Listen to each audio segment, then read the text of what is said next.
It's like I'm a professional or something. Good morning, everyone, and welcome to the Hummingbird Assembly. I am your fearless leader, Reverend Michelle Scrimgeour. Every week we gather to stimulate thought, to create connection, and expand consciousness. We are an assembly of people who will teach each other the miracle, to find the miracle of joyful living from life circumstances to accomplish that which seems impossible. Each week we start with our announcements, and they are the same as they have been pretty much since we started. Good morning. Good morning. Come on in. I'm going to take one of these. And there's coffee and tea if you want to. So lovely to see you. Over here on this side, we have a white box where we invite you to make a love donation of $5 to help us support the ongoing costs of our space here and the burgeoning cost of growing and expanding the community. But more important than your money is your presence. So if the $5 is not something you have, please don't feel compelled to give. The green box, in my opinion, is the most important one. This is where we invite you to put in suggestions of what you would like to discuss. This is your assembly. I want to make sure that it's relevant to what you want to be talking about and what you're facing. So if anything comes up for you, there are pieces of paper in there and pens. Please write down what you'd like to talk about. And don't worry, if you make a suggestion, I promise to still lead the discussion. It's not like you get tagged with that work. We continue to collect awakening stories, which we have defined loosely as the period of your life where you realized that you were no longer a victim of your circumstance, but actually a part of everything you are experiencing. If you would like to share that part of your story, we would love to hear from you. You can email your messages to admin@hummingbirdAssembly.com. The intention is to compile them all together and create an ebook for people who are starting their own journey of awakening so they don't feel quite so alone. So that address again is admin@hummingbirdAssembly.com. I think that's it. Right? Yeah, okay. Okay, so then, now that all that business is out of the way, let us begin with our opening intention. It should be on your handout. If you'd like to read out loud with us, you're welcome to. If you'd like to read silently along, that's fine too.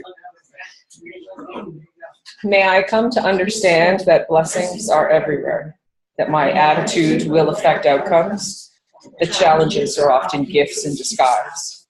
May I come to trust that most things can get better with time, that my instincts and gut feelings have value, and that a positive attitude makes things go smoother. May I come to see that I have many skills and talents I can use, that I am a positive influence on many people, and that there are those around me who wish me well. May I come to value that today is a blessing to be enjoyed, that each person is unique and important, and that each moment of my life has meaning. So today, we're going to discuss something that showed up in my newsfeed this week. And it's just a statement, so hopefully we'll have enough fodder to discuss. It's called quantum forgiveness. And it says, good morning, come on in. Excuse me, say I'm late. It's okay, come on in. You arrived exactly when you were supposed to. There are lots of chairs, I think. So quantum forgiveness, this desire to wake up is what draws us to look in our mind and ask, is there anybody in my life right now that I really do not want to see or talk to? Those people we are avoiding are actually there for our awakening. For our what? For our awakening.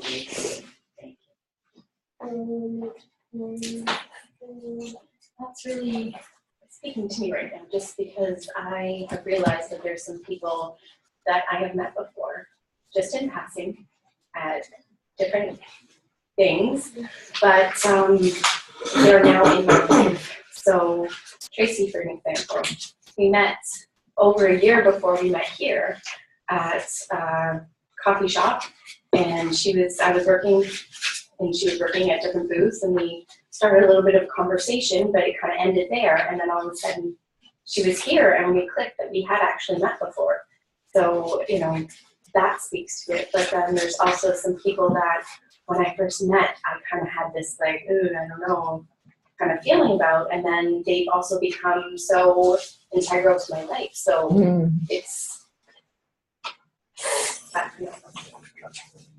really changed things. Once I was able to sit down and actually figure out or talk to them, I wasn't as, standoffish as I may have been at first.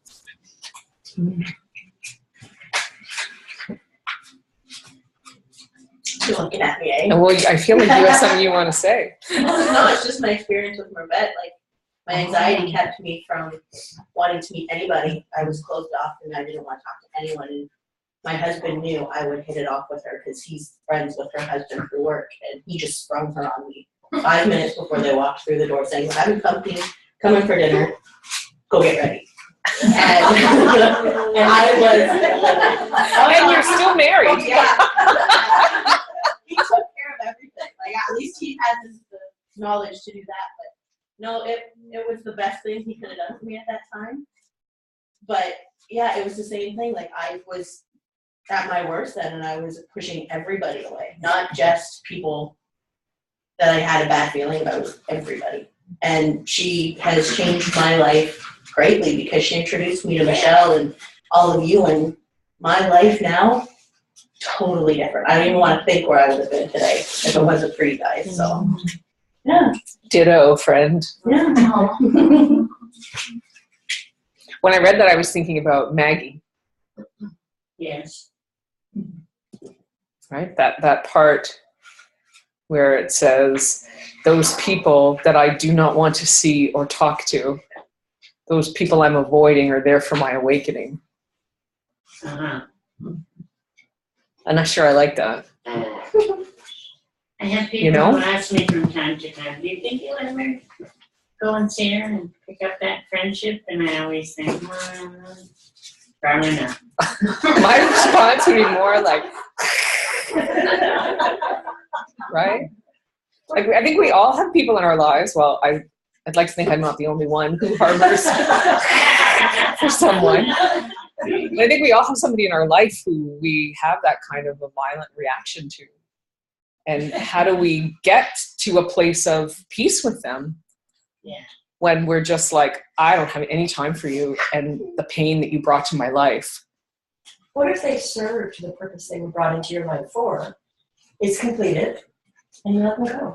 And in which case, I should be able to forgive her and just move on in peace with it. And when her name comes up, not have a tension, right? It would be a silent feeling in a sense that there's someone just going through my past. But as long as that emotion is triggered, it's not over. It's interesting. Ken posted something this week, and now for the life of me, I can't remember the exact post, but it was so perfect because I've been going through a lot of cord cutting meditations this week with a particular person from my past, and I knew that the cords were not cut yet. I knew energetically we were so connected.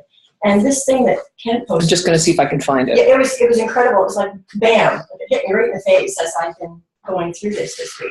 So I do think we have to get to that point where we can cut these energetic cords. They've served their purpose and let them go. Do you remember he who angers you conquers you? No. Ooh, go back to Maggie. She can't win. Did you do the octagon thing? I did not. So share with us a little bit about that. That's exactly what this is. So you know crop circles, it's really hard to do this without drawing it. You know crop circles? Yeah. This came to Jane Lee, and she never knew what the symbol was, whatever, but this is what she came to. So Okay. you draw one circle on, it's going to be backwards for you. Yeah. But okay, I'll do it this way. One circle like this is you. Okay. And then a smaller circle up here, which is your higher being. Okay. And then a circle out here, which is the energy around you or the relationships in your life. Relationships being spouses, children, people in passing, friends, whoever.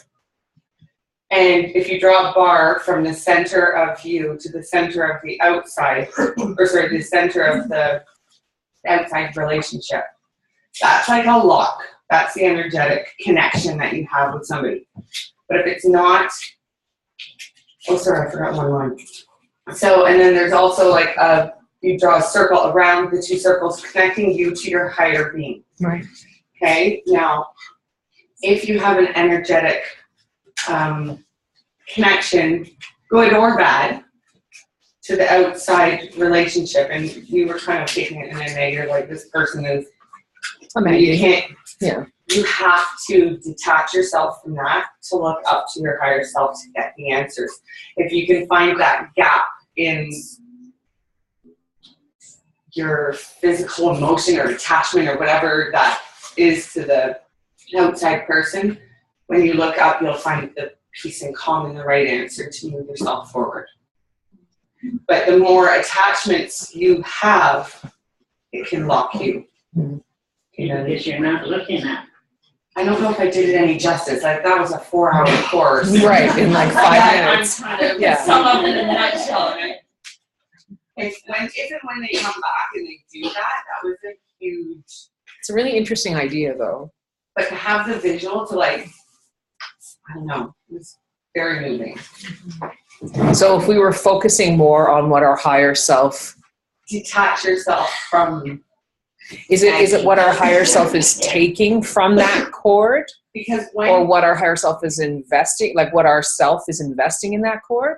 yeah, because whether they hate you back or they love you back, you've attached yourself to that and that feeling and that outside thing that is not allowing the energy to flow properly through your higher self. Mm. I'm probably not doing No. or I might, I could be missing pieces. You're doing a but- great job. You're doing a great job. I wish I had, if I had my notes here. Yeah. But if they ever come back into it, that was a very, actually it was 2 4 of course. Yeah, I was going to say, like, it wasn't just 4 hours. Right? You did it twice. No. Yeah. But they're saying, like, it's like a ball and chain, literally, because it can hold you back and down. Yeah. And it does, when we set up roadblocks all around it, you hear that manual stop. I know. Well, and not liking somebody or not thinking, It's a big fear. what is that, like, forgetting the word, but when you do that, like, they're not bothered by it. You're bothered by it. And to prove that point, like, that the person who I keep naming, Yeah. a member of our family would not attend a wedding because she was going to be there. And so, like, who's missing out? Like, you missed the all you can drink bar. Right?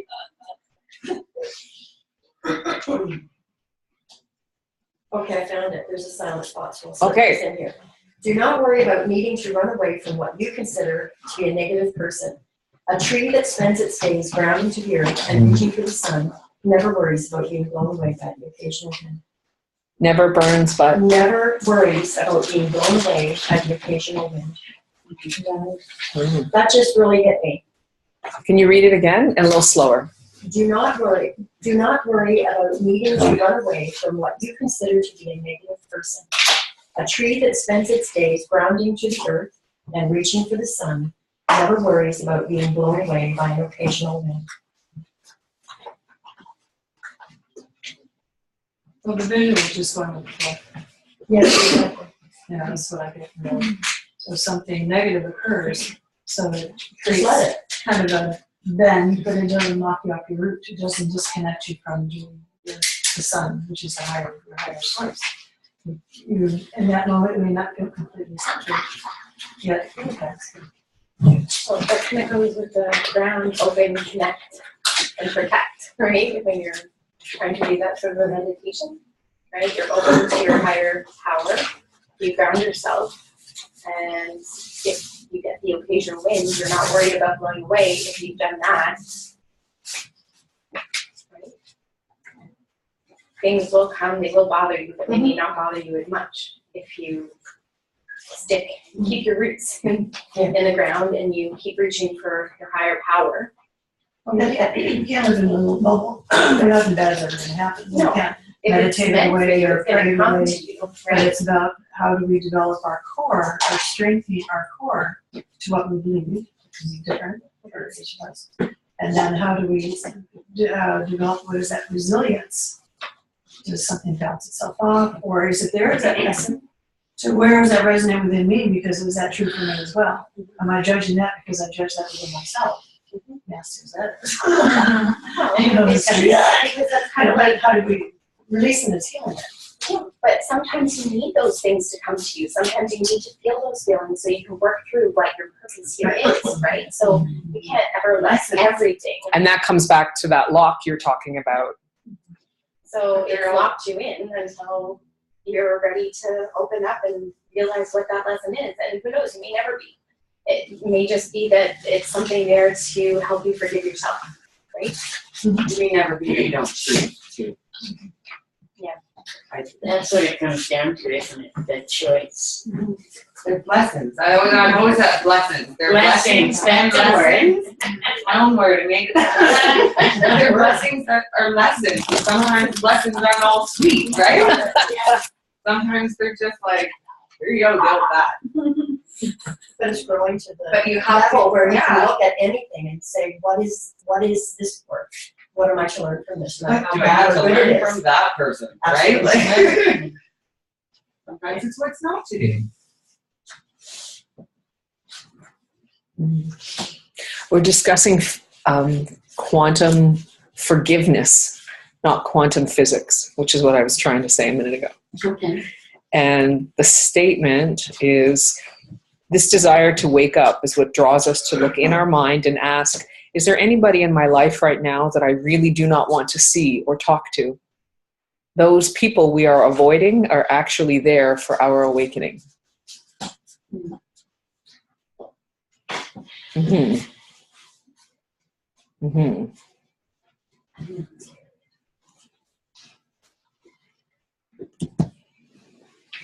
So deep. I like that you mentioned self-forgiveness. I think that I am living in a bubble of where I have to learn how to forgive myself. I have to learn how to ground myself so I can see clearly what these people and these triggers are here to teach me. I'm not going to get any further out of this darkness that I'm in if I can't learn the lessons to get higher. So I'm really starting to study all these people and things that trigger me to try to figure out what lesson they have for me. I have people in my life, like whoever this Maggie person is, and it's hard to forgive them for things they may have said or done or not done, but there's all these little memes going around about how forgiveness is for you, doesn't necessarily mean it's not for them, because really you're the one who's aggravated by this. They may not even know, right? So they might not even realize what they're doing, because maybe their life purpose is to trigger in other people these emotions, right? So if somebody's life purpose is to be here to trigger emotions in other people, they're serving their life purpose. That could be it. We don't know. I don't want that job. Well, there's that other meme that says, you've never truly forgiven until you've forgiven yourself or somebody else that isn't sorry. Yeah. Well, that's kind of what I was getting at. Right? Yeah. Like, that's where I'm like, you're saying it. I'm not quite saying it properly, but yeah. Well, there's no other way. Like, Yeah. it's just. It doesn't matter if you're somebody. I mean, Buddha says holding on to anger is like swallowing poison. Yeah. It doesn't do you any good to hold on to that. Just let it go. It doesn't hurt them. That's for them. It also says like you treat everything, or like, I don't know what the saying is, but you treat everything like it's your grandmother because they believe like in the reincarnation and stuff. So that actually Maggie could be a long lost grandmother of yours. So you have to be able to. And yours too, Mom, not just mine. But you know what I mean? So like you're supposed to, because you don't know what their purpose is in this Yes. time, why they've been in your space, making it awkward. Well, interesting. Your higher self knows. Yeah. Right. Only we could tap into that and figure out That's why you gotta what the hell go. you're doing in my life. Let go of that law. I know, like we do know Yeah. what we contracted for, but we just can't tap into it in our physical state. Well, maybe something else has to happen before you can tap into that part of it for whatever purpose. There's always those people that remain triggers for a really long time until all of a sudden you have one of those aha moments. And you're like, wow, that was it. And you see it clearly, and then it no longer bothers you. That happens to all of us all the time, right? Something will trigger you, and all of a sudden you'll see it for what it really is, because somebody said something that triggered a thought, and you're like, oh, that's what that person is here to teach me. And then you kind of you make your peace with it. Whether you forgive them for what they did, or you just forgive yourself for not seeing it sooner, who knows, right? It's amazing when you transition too, and I'm going to go back to Wednesday night. Michelle and I had a group of women that we did a sound healing and mantra with. And the mantra we used was to send love to America and to Mr. Trump. And I actually felt... I think we have to call him President-elect Trump now. Beautiful thing He to do. Yeah. It was absolutely gorgeous. And I had such a profound shift by Thursday morning. It was like, it's okay. Yeah. And I think even your little epiphany about the fact he was elected because he's transparent. Yeah. Just, there were so many little things that happened on Wednesday night through that 20 minutes of chanting. And by Thursday morning, I was just like, it's okay. It really is okay. Mm-hmm. And it's going to be okay. I couldn't get that. And for the next 2 days. Oh, I know. It was a really beautiful night. But that's just one example of how things change when you let go. Just how upset were we on Wednesday morning when we got up and went, oh my God! Tonight. Oh, Sorry? My daughter woke up and she's like, did he win? And I was like, how did you even know this was going on? Oh, everybody knows. Yeah. So when you were talking about people and their lessons, I started thinking about the law of reflection and applying it to those people who trigger us, and in particular. Yeah. And I was thinking to myself, what is the reflection there? Because we have to remember the law of reflection comes in 4 ways, right? The things that we see and we like about people, we're like, oh, that's me. If there's things that we don't like about people, oh, that's me. But it's also a warning of what you could be if you don't become the change that you want from that person, which I started to wonder if that's part of the connection for you with her. And we can explore that more offline later if you want to. Yes. And possibly for me too. Yeah. A warning of what we could have become. And it's also, if you were that person, what did you need when that was you? Because remember, we've talked before about how when you hit a lesson and you're like, oh my God, we're having this lesson again. I had already dealt with this. I already transcended this moment. How come I'm back here? Instead of saying, how come I'm back here, it's our job to look and say, look at how far I've come. When I had this lesson last time, I was there, and now I'm here, and isn't that amazing? So if we see that reflection, we can look back and say, wow, look how far I've come. And what did I need when that was where I was? And then our job is to be that. You did an interesting statement months and months and months ago when we were back in Oh, what did I say? John Center. Ken was discussing something that was irritating him. Mm-hmm. And he could not tie it to anything in his life. And you said it's a very strong possibility that it could be triggering something from a past life. Right. And I thought that was interesting. Because we can't always come to, yeah, I know exactly why you're in my life and why you're, annoying me. So it could be a past life issue that we're dealing with. Mm-hmm. But then again, sometimes we're not supposed to understand. And that's the whole key. We do not need to understand.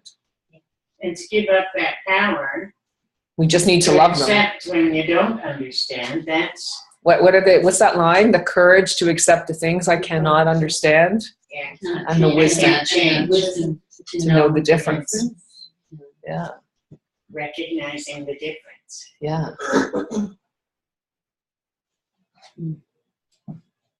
So if you think about that law of reflection and the people who trigger you, it's always an extended invitation for sure, self-forgiveness, self-improvement. What did I need when I was that person? And then to show up as that person.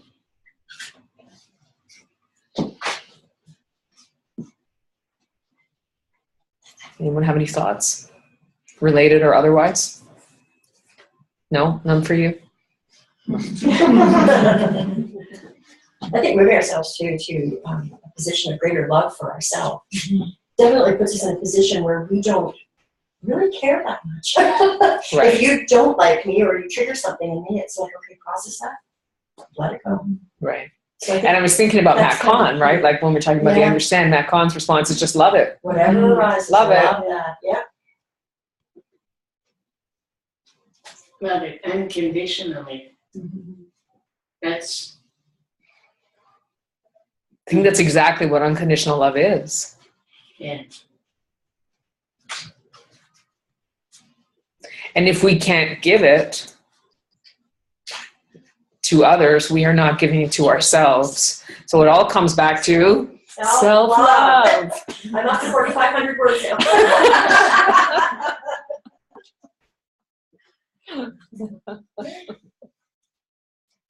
It's becoming my mantra. It's becoming my mind. This thesis has to get done because I'm losing my mind.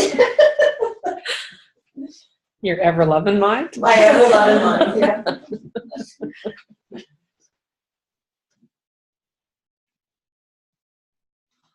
Does anyone have anything they want to say, or shall we move on to the healing portion of our service? Wow, are we there already? Can't hear you. Are we there already? Well, it's 11 o'clock. Wow. We could speak for a few more minutes if there's more to speak. Seems like we just sitting here for a minute.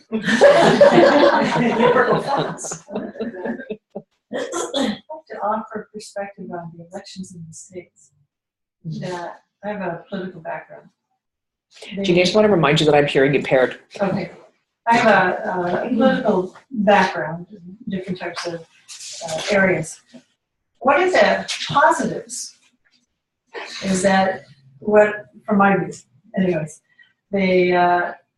he has awoken people, the two of them, in the battle that they created, has awoken people who were complacent. Yes. Who were very, nothing you can do, the government, the politics, whatever. Now they're out there holding signs, taking a stand, expressing themselves. Yeah.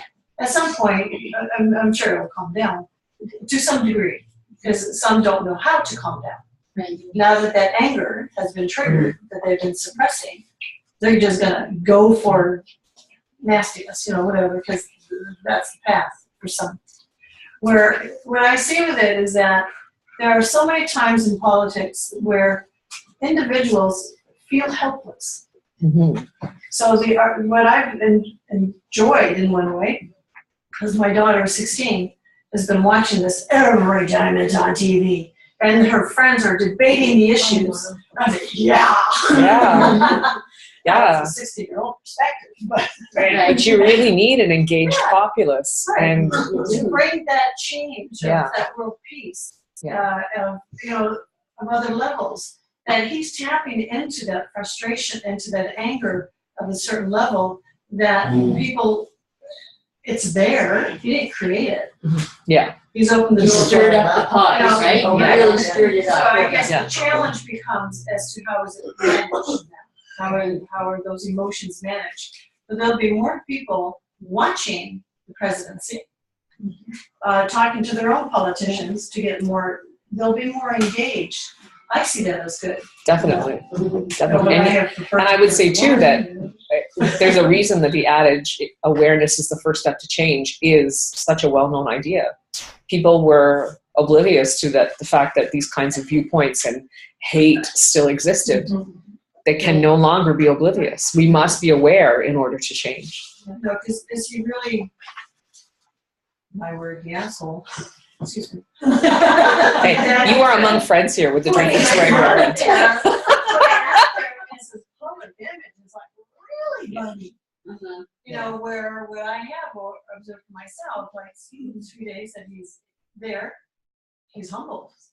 He really has. It's quiet. He's been interesting. Or did you see the little blurb on the first meeting with President Obama? His demeanor, his physical demeanor said everything. I didn't even listen to the sound, I just watched. President Obama, I love President Obama. Oh my God. He like directly engaged Mr. Trump the whole time. And Mr. Trump sat there basically in his typical, stance and looking at the floor. And I'm like, that said everything. It said everything. There's President Obama trying to engage the man. What did it say to you? That Donald Trump. Surprise.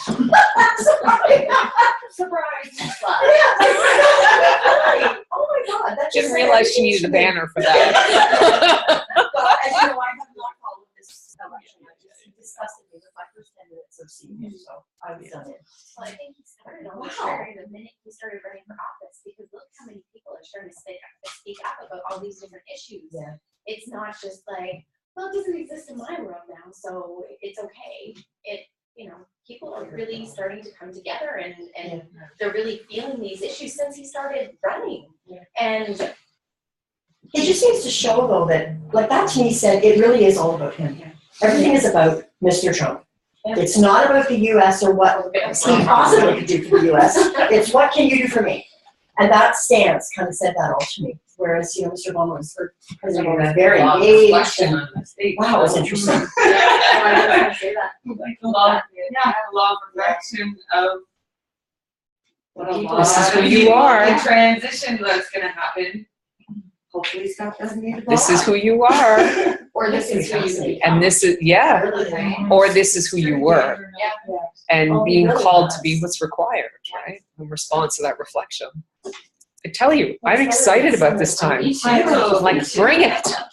Let's build. Really, eh? You have to knock it down so you can rebuild. It's just me, though. You know me, destructive. Well, I did see an article from Joseph's point of view about how maybe Trump is really a spiritual leader in disguise. Sorry.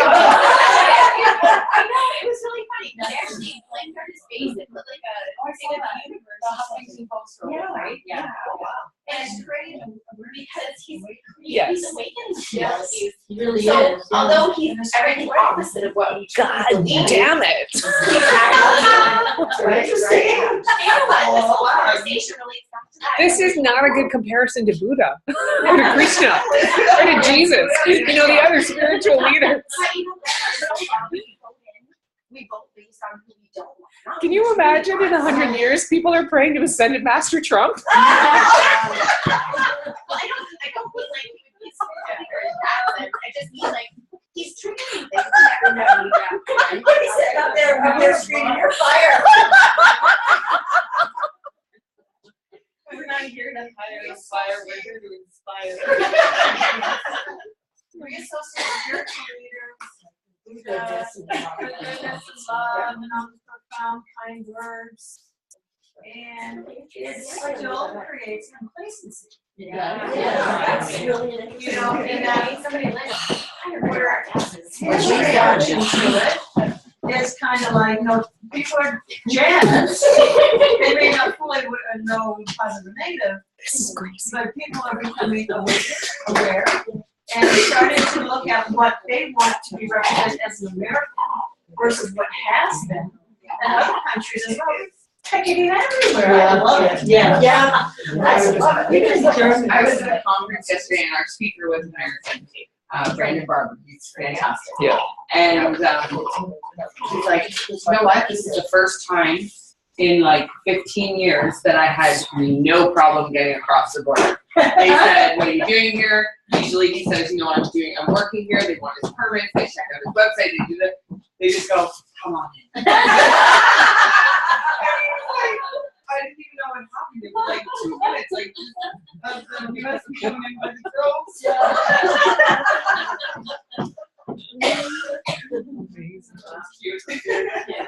Amazing. All right. Well, the time has come to end our discussion unless anybody has any last words they'd like to speak. No? Okay, well, thank you for joining us online, and we'll see you next week.